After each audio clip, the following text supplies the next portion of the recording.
Welcome back. This is the second episode of the Skype for Business Connected Leaders series. My name is Jace Marino and I'm the Skype for Business Product Manager from Microsoft here in Australia. And today we're actually in the offices of Shire Council. So forgive us if you hear some background noise or the elevators, but we wanted to give you a real raw experience with one of our best customers so you can hear their story. And so those of you joining in for the first time and who missed our episode last month with Senecare, the reason we started this series is partially because I've had the fortunate opportunity in the 18 months I've been in Australia to sit with a lot of our customers. And what I'm consistently hearing is that you want to simplify and create a better communication and collaboration experience internally. Now, we get it's a daunting process sometimes, but we have some customers out there who are doing some incredible things like Shire with our technology. And rather than us tell you how great it is, we wanted to make sure you're hearing it from your peers who have transformed their organizations. So I'll introduce these two gentlemen in a moment. Remember, before we get started here, you can actually ask questions down in the Q&A, and you can also respond on the hashtag on the Twitter feed. So with us today, I have two gentlemen to join me. David Jackson from Shire Council. He's the Manager of Information Services. And I have Michael Gratian, who's our Public Sector Lead for Microsoft. And so we're going to start off with Michael here in a moment, but just to signpost how the conversation is going to go today, gentlemen. Michael, we'd love you to kick off and give us some of your expertise and experience, what you've been hearing and seeing in the public sector industry around communication and collaboration and overall challenges for our customers. And David, we'll kick over to you, and I'd like to really focus on four things if you're okay with this. And one is going back 24 months. You guys have an incredible story of what you've done here, really understanding what was the underlying challenge that you experienced and why you made the decision to go with Microsoft.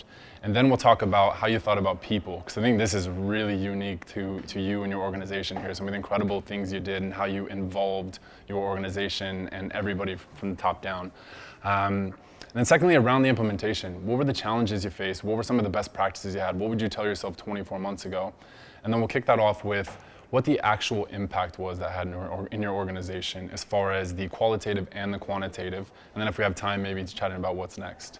So if that works for you, gentlemen, Michael, I'm going to go ahead and pass it over to you. If you, again, don't mind giving us a little background on the industry and what you're seeing out there. Yeah, thanks, Jace. As part of my job, I do get to speak to leaders through both state government and local government particularly, and consistently there are a number of challenges that all of those organisations face.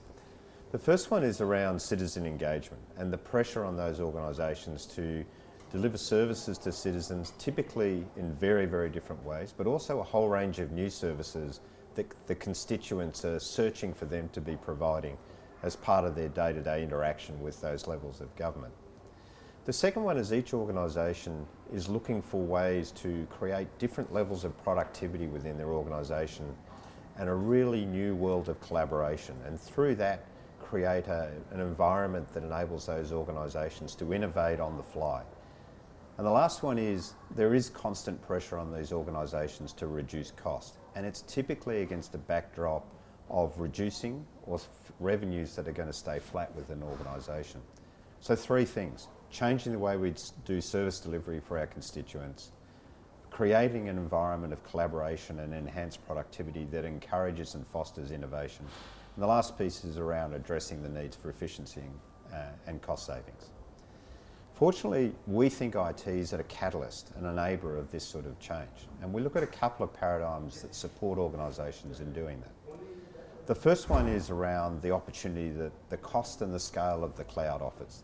And that works both from an infrastructure perspective, but also from a collaboration perspective.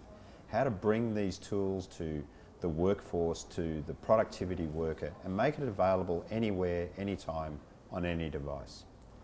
The second piece is, how do you get access to data and make really different decisions and gain insight in really new ways that perhaps you didn't have the opportunity for? And the last piece is, how do we do this in a way that continues to assure ourselves around the needs around privacy, security, and compliance, and do it in a way that continues to meet the expectations of constituents around transparency and governance. So there is some consistency in those themes, but what I really like about today is the opportunity to talk to Cardinia and see much of the progress that they've been making in meeting those demands. Well said, thank you. And we're excited to be here. You have an incredible story and you deliver it with enthusiasm, and so appreciate the partnership. So with that, 24 months ago, It's really when you guys started this journey with us, and you said you were facing some challenges. If you don't mind, for your peers out there, painting them a picture of where you were at that point and why you ended up making these ultimate decisions to go with some of our services. Yeah, welcome to Cardinia. Great to have you all here. And yeah, thanks for the opportunity to have a chat to everyone. I suppose Cardinia has come on a huge journey. It's probably been 24, 36 months even. And the observation is that we were probably in not a great place 36 months ago. We were very backwards in our IT, probably very stagnant in our processes. I think, Jace, we spoke about 10 years ago, taking it even further back, and where Cardinia was. So Cardinia is I suppose classified as an interface council. So we're on the cusp of regions and metro. We have the challenges of those interface councils. We have a lot of growth, but we don't have, I suppose, the money there right now. So we have a lot of pressures on how we achieve things. 10 years ago, our planning department infamously probably made headlines when they were classified with a group of other councils as not performing too well, and the media output on that wasn't great. And I suppose that sort of identified Cardinia. I started here 5 years ago. I spoke to my best friend and said, I'm working at Cardinia Shire Council. He'd lived his whole life 20 kilometres down the road. He said, where's that? It was quite obvious that Cardinia wasn't doing a lot of stuff and wasn't sort of marketing itself too well. I suppose in that moment, 24 months ago, we had an opportunity. We were building a new building, and what that allowed us to do was look at the way we did things, and who did we want to be moving forward. And I suppose what we decided that we wanted to do was we wanted to differentiate ourselves. We thought about the workplace of the future. We thought, hey, it's not going to be the same as it was. People sitting in stalls, people having their own desks. How are we going to work moving forward? And I suppose that was probably the opportunity we saw to make things different for people and to potentially become an employee of choice. Yeah. That's great. So with that, to your point, you also not only made the choice to implement the technology, but you've really thought about the people, and you shared with us a few things that you did to really get the buy-in of the organization. And it wasn't just of the individuals, but also that top-down approach. Would you mind sharing some of that with your peers and how much time you really put into the people component? Yeah, so I suppose this is Skype for Business. Skype for Business focus, I suppose. And look, there's been a lot of technology that's gone into this process, but ultimately, it's literally not about the technology. I've given presentations over the last 24 months on the journey that we've been on, and I always emphasise that the majority of the technologies that we use, particularly in the local government sector, which is very much a Windows shop sector, is out there. Like people are using them, and it's not necessarily about having the technologies, it's about how you have them. And I suppose we've had to communicate to people how to effectively use those products, to make the most of those products. And absolutely, I think what Jace was alluding to was the commitment from our senior management, from our CEO, from our executive to enable that, to support the aspirations that we had for those technologies and how they should be used. I don't think it's been raised just yet, but Cardinia is the first local government agency in Australia to move to a full activity-based working environment. And that couldn't have been achieved without the support of the executive and the senior leadership. And when I say activity-based working, literally we have no offices here. The CEO is sitting out in the open with everyone else. So I think that all of the managers in the organisation, all the general managers, all of the executive giving up their offices and getting out shows the commitment that's required to move down this path. I think one of the things we spoke a lot about, David, was how that shift to activity-based working encouraged people to come together And we also spoke about, as you strive for innovation, breaking down silos was a really important part. Could you talk a little bit about what you've seen with that occurring with the organisation? And are there aspects of Skype for Business that have made that easier to achieve? Yeah. So absolutely. For people who don't know a lot about activity-based working, the whole premise is to, I suppose, create ad hoc interaction, break down business silos, get people talking more, get people collaborating more. And absolutely, that's what we've seen here at Cardinia. Once we've moved to an activity-based workplace, there's just so much more ad hoc interaction, and the duplication of work is significantly reduced. We don't get, different business units trying to create the same project. It just doesn't happen anymore. In regards to, I suppose, technology and particularly Skype for Business, activity-based working is all about mobility. It's the ability to go anywhere, sit anywhere, work anywhere. It literally is, you move to an activity-based workplace, it literally becomes the paradigm is you are work from anywhere possible. So that means if you want to have someone working from home, if you want to have someone working in the city an hour away, it's seamless. And Skype for Business has absolutely been critical to that. Our implementation of Skype for Business allows us to, with our soft phones, move anywhere, and without it and a couple of other technologies, it just wouldn't be possible. We did a tour of the building earlier today, which was fantastic just to see the quality of the building.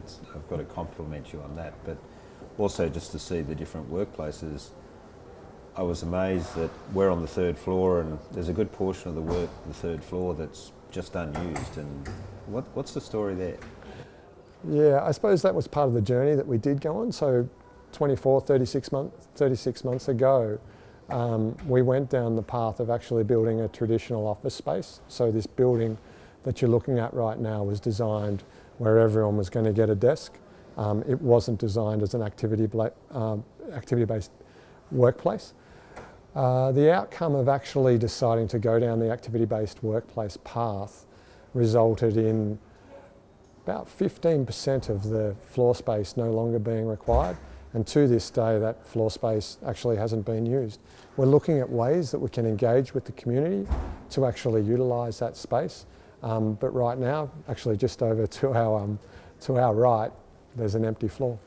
So it provides an opportunity to do something quite different that you wouldn't have had the opportunity to do before. Absolutely, absolutely. And I mean, when I start thinking about that, I get really excited. There are heaps of ideas that start popping up. Heaps of opportunities to potentially engage with the community. And what's the feedback from the staff been? I mean, you've been in place 12 months now. I think you said they've had a good opportunity now to bed themselves in. What was the day one experience like, and what's the feedback been like 12 months down the track? Yeah, it's an interesting question. I think the day one experience was quite good for everyone. Interestingly enough, I actually wasn't here. I missed day one. Some people like to talk to me about that still, 12 months later.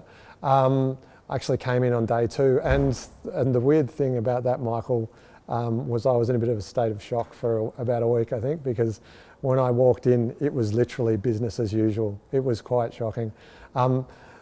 That's took me, as I said, about a week to get over. Actually, the only technology, something that we haven't spoke about, the only technology that we literally introduced launch day here was Skype for Business. So a lot of other technologies that enabled coming to this building were sort of implemented before we moved. And I was a little bit concerned about that. Skype for Business, new, different, it's going to be challenging. I was really surprised how simple and easy and innovative, basically intuitive Skype for Business must be, because people literally just picked it up. It was great. Can we dive into that? Because I don't know if you remember, we had this conversation in June of last year when you were at the Skype for Business conference. And for me, hearing you speak about this and the passion you had around it, and to your exact point, and how you're introducing a brand new office, brand new workspace, and a new communication technology, which oftentimes requires a ton of change management. But if we take a step back, why do you think that became so seamless and easy when that week you were gone? I'm assuming it's a lot of steps that you put into place that led up to that point in the implementation process. Yeah, we did a mountain of work. Absolutely, this just didn't happen. So there was a lot of work that was done, particularly around change management and people and allowing people to adjust to change. And that was really, really significant. I think by the point in time that we came to move and the new technology was about to be introduced, I think people were capable of coping with change. But I also strongly believe that it's really interesting with Skype. I thought people would really be challenged by it, but it must just work because they literally seem to just pick it up. So just for some transparency, and again, part of the reason why we did this series in the first place, you've spoken a lot about the great stuff. What were some of your challenges though on the implementation? The challenges, interestingly enough, once again, were probably people-based. So it's about bringing people on journeys. And absolutely, that's what you, I suppose, need to do if you want to achieve any significant change outcome. Probably, I think that statement that I made, bringing people on a journey. So literally allowing them to come to the realisation themselves that this is the correct path. Giving people choice, I think, is also important. When it came to Skype for Business, like we gave people choices about, what their headset looked like, how that would work for them. We literally are a soft phone environment, so we have no desk phones anymore. You can walk around, as you guys have, walk around the building. You don't see a desk phone anymore. People pack up any desk that they were working on at the end of the night. So I think choice is really important. In terms of technology, we work with some partners, and literally I think we were very, very lucky. We did get into the building quite successfully with not a lot of hiccups. We've had some hiccups since we've been here. The networking is absolutely critical. We've had some situations where we've had to replace all of our switches. It hasn't been seamless, but generally speaking, we've gotten through. We spoke about an incident as we were walking around, particularly in your call centres, which I thought was a great story of how you can respond to difficulties today that you just wouldn't have had the option to do 2 or 3 years ago. Do you want to give the listeners a perspective on that and tell that story? Yeah. From an IT or an information services manager perspective, it's quite a profound outcome. So I suppose what we did have was we moved into a new building. As per, I suppose, all construction projects, things can go wrong. A pipe down between the ground floor and the first floor broke and leaked, and essentially we lost 1/3 of the building. So it was no longer habitable. That was after about 3 months that we'd been in here, and I suppose in our old offices, that's suddenly a disaster recovery scenario. We're talking about business continuity. We need to do something to get these people back and working. The outcome of that was the DR team. They came together, a big powwow. Normally that would be a massive project, people running everywhere, finding office space, etc., etc. The DR team got together, 15-minute conversation. What do we do? A few people scratching heads. I think my team leader walked in and said, why don't the people just change desks? Oh, great, there's an outcome. 15 minutes after that 15 minutes, everyone was back and working. Quite a profound moment for the organisation. Yeah. And I think the important part of that story was, for you, that was your call centre team as well, was the team predominantly affected. And so that was a very externally facing part of the organisation. Yeah. So to not have that off the air, that's a great asset to you guys. In terms of business continuity, couldn't have been more seamless. It was fantastic. Comes down to that mobility that I spoke about before, which is enabled by Skype for Business.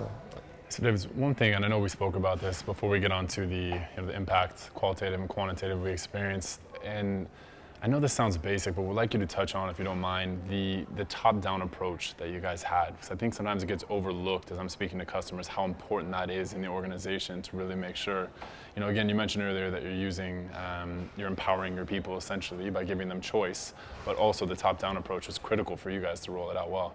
Yeah, I suppose it's a subtle thing, isn't it? Sure. Top down, like you can have a dictatorial approach.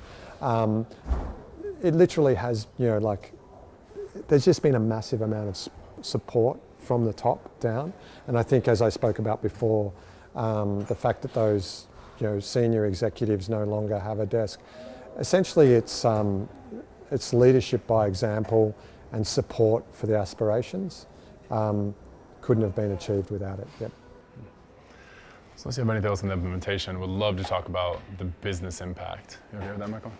So 24 months later, gone through the whole process, heard some great things about the story. What are some of the results that you've seen as an organization since then? I know we touched on some, but would love to hear, because a lot of your peers on the line here and listening in for the episode need some quantitative results as well that they can take back to their superiors as they're rolling out these types of solutions, these types of offerings. So would love to hear both the qualitative and the quantitative, if you don't mind. Yeah, I suppose you've literally got on your surface there in front of you a few of the outcomes that we've got. So yeah, we have reduced paper use by 70%. That has flattened out, so we're consistent now, but you do need some paper in the organisation. Literally the majority of our paper now is printing out the council papers for the public, so we have gone down the path of, providing tablets and stuff like that, but generally speaking, you rarely see a lot of paper use in the organisation anymore. In terms of compliance, we've literally got I think it's probably a 60 to 70% uptake of our document management system now. So we've got an EDRMS, which is our central repository, and people actually use it. Might sound a bit weird, but I don't know too many organisations that have successfully achieved, document management success. We even, there was a great moment for me where we made a little video at one stage, which was made by the comms department, and it was sort of talking about the success that we've had here. And most people probably wouldn't even notice it, but within that little video was a reference to the document management system. So it's just intuitive, people now use it. That's been a great outcome. I think staff turnover has reduced, so we're retaining a lot more staff now. I think it's a 13% reduction. So those are, I suppose, some of the quantitative, outcomes that we've had.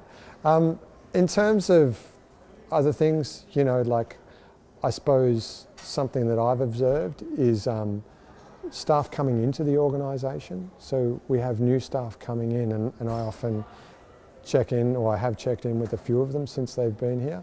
And I say, how's it going? And their immediate response when they look at me and they talk about working in this new workplace is a smile comes on their face, and they go, it's fantastic. I can't believe how great it is. And that's, I suppose, really, really nice. Yeah. So David, that's been a really great discussion. If you had to mark yourself success, the organisation for success, how would you go about doing that? Yeah, it's a really good question. Personally, for me, probably what I'd rate success is the satisfaction of the staff. So literally, the people here are really happy. They seem to be really happy with the workplace. Obviously, all workplaces have challenges, but as a general rule, if I talk to people about how they are with the place, with the technology, they're very, very happy, and they wouldn't want to necessarily work somewhere else. Absolutely, as I spoke about earlier, the collaboration, the breaking down of silos at Cardinia, being more efficient and effective in the way that we do business through that is absolutely a success categorically. And probably from an IT manager perspective, the fact that Skype for Business just works. We've rarely had any issues with it at all. And in fact, what that allows us to do, and what we're looking at now is, like it's freeing up time, and we're allowed to start looking at really interesting stuff, some challenging, different, innovative work that we potentially can do. And it has been a great journey, and I think that's a great question. What is next for you? Because you've been on such a great path of change. What's in front of Gardenias? Yeah, so from an IT perspective, it's been really, really interesting. So we probably, as an IT division, did our first genuine public interaction this year, where we ran a pilot with Geography Teachers Association of Victoria, and we ran GIS Day downstairs, and it was a massive event, incorporating, I think it was probably 6 schools, and I think it was about 150 students, and that was all technology enabled. Skype for Business and future possibilities with Skype for Business, so video conferencing. We're already running a pilot with our maternal child health nurses to see mothers at home and video conferencing with them. I know I've spoken to Jace about, I suppose, the language possibilities and the capabilities of people from different communities being able to communicate more effectively. And what I'm personally really excited about at the moment is we're about to launch into a business intelligence outcome built off the Microsoft platform. We're calling it Business Insights, but that launches next week, so we're pretty excited. Yeah. Well, it's a great story, and I really appreciate the time you've given us today. Fantastic to wander around the office. It's a beautiful building, but people seem genuinely happy here, so I congratulate you on what you've done. It's been a wonderful story, and thank you for your time today, and I'm sure our listeners have got a lot from the conversation. No, I agree. Thank you very much for the time, David. Your energy, your enthusiasm is contagious, and every time we speak to you, I feel like we're learning something, so we very much appreciate the partnership. And gentlemen, thank you actually both for being here. Appreciate the time, Michael, as well. For those of you out there, we're going to stay on the line for another 10 minutes or so, so if you want to continue to ask questions, feel free. And we will let you know here very shortly who's coming up for episode number 3 on the Skype for Business Connected Leaders series. So thank you very much.